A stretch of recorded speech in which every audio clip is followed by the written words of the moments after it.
Oi, Fernanda, ó. Aqui, ó. Foi tirada a correia, que é essa aqui, ó. Tá? Pra mim chegar nas polias, ó. Tá vendo? Ó, são várias, ó. Ó, aqui tem uma. Ali em cima tem outra, ó. Aqui, ó. Deixa eu ver se consigo te mostrar. Aqui, ó. Tem outra, ó. Aqui tem a da hidráulica, que eu achava que fosse o barulho. Que eu desconfiava que era o barulho. E tem mais uma lá em cima. Não, lá em cima, deixa eu ver se eu consigo. Ah, essa aqui, ó. Aqui, ó. Do alternador, tá?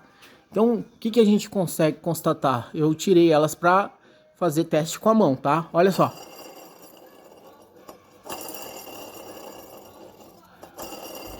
Não pode fazer esse barulho, certo? Ó o outro aqui, ó. Esse aqui, não esse aqui, tá? O de cima aqui tem outro. Ó.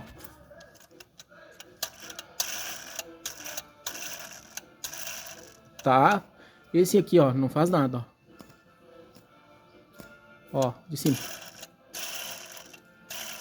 Tá, Fernanda? Então nós vamos ter que tirar essa polia, trocar o rolamento de dentro e trocar esse tensionador aqui para ver se vai solucionar esse barulho para nós, tá bom?